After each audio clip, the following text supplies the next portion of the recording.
हमारी heroine Anastasia, उसके पास जैसे ही वो नोटिफिकेशन आती है ना, वो सोचती है मास्टर्ड, ये तो मेरी 35th वर्ड से था ना, मार्शल आर्ट्स एंड ऑनर है ना। तो तब वहां पर एक और नोटिफिकेशन आई थी। वो सोचती है एक और नोटिफिकेशन, ये किस बारे में है। तो वहां पर लिखा था उसके 18 वर्ल्ड ऑफ माउंटेन से डीमन किंग इन्फो 8 प्रिंसेस और टारगेट इन्फो फर्स्ट प्रिंसेस, उसकी बड़ी बहन। तो वो सोचती है मेरी बड़ी बहन, लेकिन तभी उसे बाहर से आवाज आती है, मम्मी अपनी सबसे छोटी बेटी के साथ बात करना चाहती है, क्या तुम बिजी हो मेरी बच्ची। तो हमारी हीरोइन कहती है नहीं नहीं मैं बिजी नहीं हूँ, और वो जल्दी से वहां जा रही थी। लेकिन तब पीछे उसका मोबाइल पड़ा हुआ था और वहां लिखा था पाषाण किंगडम कैपिटल 1 पैलेस रोड, पाषाण पैलेस, स्टेटस वेटिंग, क्योंकि उन्हें आपसे बहुत कुछ कहना है। और तब रात के वक्त वो लोग बाहर आ गए थे, और जब वो लोग वहां पर टॉपर आते हैं ना, तो उसकी मॉम कहती है ये मम्मी की फेवरेट प्लेस थी पैलेस में, ये ब्यूटीफुल है ना। तो साशा कहती है वाओ। तो उसकी मदर कहती है मैंने सुना था कि प्रीवियस टावर मास्टर ने ये स्काई टेरेस ये मेरी मदर को गिफ्ट किया था, और उसके बाद हर किसी को डर लगता था कि ये नीचे गिर जाएगा, इसी वजह से ये सिर्फ मेरे पास ही रहा, और सिर्फ ये टाइम मैं यहाँ पर अकेले गुजार करती थी। लेकिन मेरी सबसे छोटी बेटी समझती है ना कि ये जगह बिल्कुल सेफ है। वो कहती है ऑफ कोर्स मदर। तो उसकी मदर उसको बड़े प्यार से देखती है। तो हमारी साशा सोचती है आखिर मदर को कितना जरा पता होगा।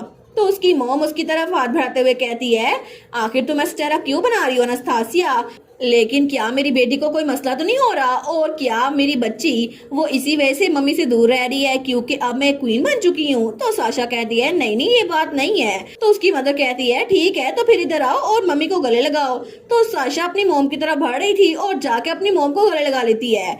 तो उसकी मदर कहती है मैंने इस दिन का बहुत ज्यादा इंतजार किया, एक ऐसा दिन जहाँ पर मैं तुम्हें ऐसे ही गले लगा सकूं बिना किसी परेशानी के। तो हमारी हीरोइन वो सोचती है क्या मेरी मॉम उनको मैं याद हूँ। तो उसकी माँ कहती है क्या तुम्हें मैं याद हूँ मेरी बेटी। तो हमारी हीरोइन सोचती है मुझे कभी लगा नहीं था कि मेरी पुरानी लाइफ में से मेरी मास्टर और मेरी बिग सिस्टर वो कभी भी मुझे रिकॉग्नाइज कर पाएंगी, क्योंकि ये दोनों एक इंसान है। तो तब उसकी मॉम कहती है मुझे लगता है मेरी बेबी को भी मैं याद हूँ। तो क्या तुम्हें पहले पता नहीं था कि या फिर तुम प्रिटेंड कर रही थी। हमारी हीरोइन कहती है नहीं नहीं। वो सोचती है मुझे हर छोटी छोटी डिटेल याद नहीं होती, बस मुझे सोल की फ्रीक्वेंसी फील होती है। तो उसकी मॉम कहती है जिस वक्त तुम पैदा हुई थी ना, मुझे उसी वक्त पता चल गया था कि तुम वही इंसान हो जिसका मुझे बहुत ज्यादा इंतजार था मेरी प्यारी बेटी। तो हमारी हीरोइन कहती है सच में। वो कहती है बिल्कुल, क्या तुम्हें लगा था कि मैं अपने प्रीशियस डिसाइबल की एनर्जी को रिकॉग्नाइज नहीं कर पाऊंगी क्योंकि तुम्हारी अपेरेंस चेंज हो गई है। लेकिन क्या तुम भूल गई कि तुम्हारी मास्टर एक हेवनली डीमन भी थी।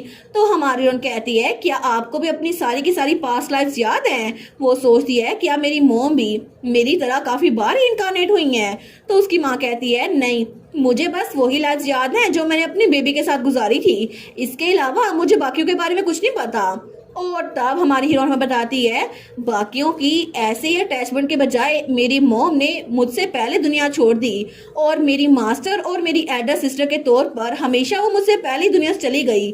लेकिन क्या इस वजह से इस बार मुझे अपनी मॉम से बात करनी थी, क्योंकि सच में मुझे उनकी बहुत ज्यादा याद आती थी। तो साशा कहती है मे बी ये सिर्फ मेरी वजह से था। तो उसकी मॉम कहती है क्या चीज। हमारी हीरोइन कहती है यही रीजन कि आपको वो लाइफ्स याद है। तो उसकी मॉम स्माइल करते हुए कहती है ऐसा लगता है कि मेरी बेटी को सब कुछ याद है, तुम्हारी मॉम की तरह नहीं। क्या तुम्हारे लिए बहुत ज्यादा मुश्किल था। तो साशा कहती है नहीं मैं श्योर नहीं हूँ, लेकिन कभी कभार बहुत ज्यादा मुश्किल वक्त आता था और कभी कभार आसान टाइम था। तो उसकी मॉम कहती है मदर सच में चाहती है कि मेरी बेटी मुझे और कुछ बताए। मैं तुमसे पहले चली गई ना उस दुनिया में से, है ना, दोनों बार। तो अगर तुम्हें कोई कंप्लेन है तो मुझे बता दो, मैं सुनना चाहती हूँ। हमारी हीरोइन कहती है नहीं मैं ऐसी कोई कंप्लेन नहीं बताने वाली। तो हमारी हीरोइन सोचती है मुझे तो हर बार खुद से नफरत होती थी कि आखिर मुझसे पहले मेरे करीबी लोग क्यों चले जाते हैं। बिल्कुल जैसे मेरी सेक्रीफाइस वो हमेशा बेस्ट होती थी जो मैं कर सकती थी। मैं भी बिल्कुल श्योर थी कि मेरी मॉम ने जो उस वक्त किया था वो बिल्कुल बेस्ट था। तो उसकी मदर कहती है अनास्तासिया ये बिल्कुल ठीक है, अगर तुम एक गुड गर्ल बन के ना भी रहो ना फिर भी तुम जो चाहे वो कर सकती हो, तुम टेंट्रम्स दिखा सकती हो, जितना चाहे उतना रो सकती हो। यहाँ पर तुम्हें प्रोटेक्ट करने के लिए बहुत सारे लोग हैं और चाहे तुम अपने फ्यूचर के बारे में जो कुछ मर्जी सोचो, जो मर्जी नतीजा निकालो, तुम हमेशा मेरी प्यारी बेटी रहोगी, ये बात कभी चेंज नहीं होगी। तो हमारी हीरोइन कहती है मैं सच में आपको बताना चाहती थी। वो सोचती है उस रात मुझे उन सब लोगों का ख्वाब आया जिनके बारे में मैं सोचा करती थी, मेरी पुरानी लाइफ सारे लोग, मेरी मदर जो कि पहले मेरी पुरानी लाइफ में मेरी टीचर रह चुकी थी। तो तब उसकी मदर जो उसकी टीचर थी वो कहती है तुम इतनी जल्दी मार्शल आर्ट सीख रही हो लेकिन फिर भी तुम इतनी होपलेस चीजें करती रहती हो। तुम एक पहली इंसान हो जिसकी मैं मास्टर बनी हूँ, फिर भी तुम मेरे लिए इतना भी नहीं कर सकती। आखिर तुम्हें उस मुश्किल वाली जगह पे जाने की जरूरत ही क्या थी? क्या तुम फिर से प्लान करी हो वहां जाकर अपना दूसरा बाजू भी गवा दो? तो साशा कहती है नहीं, ऐसा कुछ भी नहीं है, मेरा बाजू वो खोया नहीं था। तो उसकी माँ मुड़ते हुए कहती है तुमने 2 महीने अपना बायां बाजू इस्तेमाल किए बगैर गुजारे हैं। बेसिकली एक ही चीज हो गई, तुम्हारी हड्डियां टूट चुकी थी। लेकिन याद करो इस बात को और इस बात की कसम खाओ मेरी बेवकूफ डिसाइबल।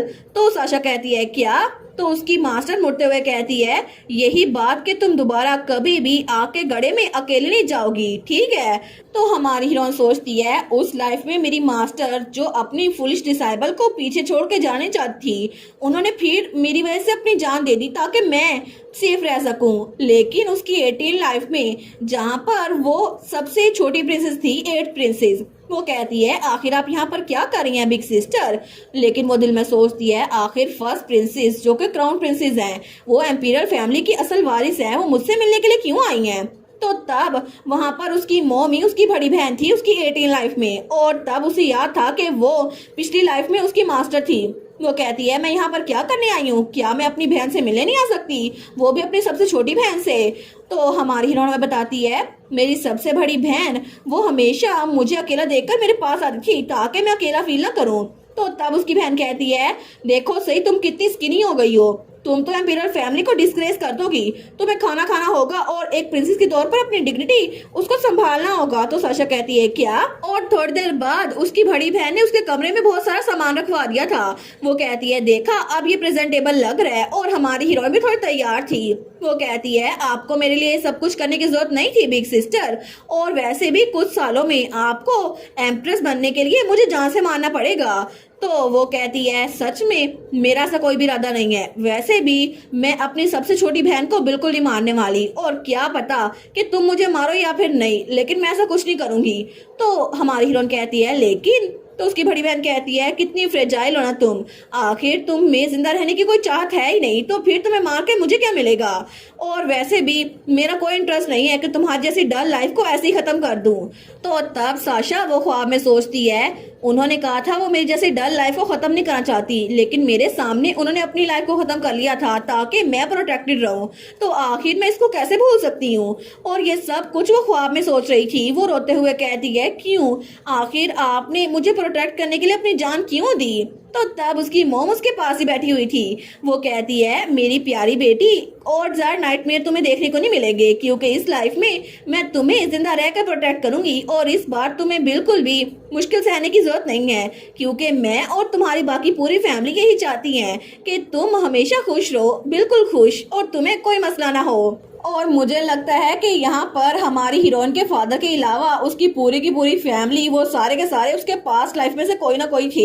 मे बी मिकाइल और उसका ग्रैंडफादर वो भी पास्ट लाइफ में से कोई हो, क्या पता, हो सकता है। आगे देखते हैं कि हमारी हीरोइन की पिछली 99 लाइफ में से और कौन बाहर निकल के आता है, और वो बच्चा पता नहीं जो उसके ख्वाब में आता था बचपन में अब दोबारा नजर नहीं आया, अब पता नहीं वो है कौन। और फ्यूचर में पता चलेगा कि हमारी साशा इस बार जिंदा बचती है या फिर उसकी ये लाइफ ये भी वेस्ट जाएगी।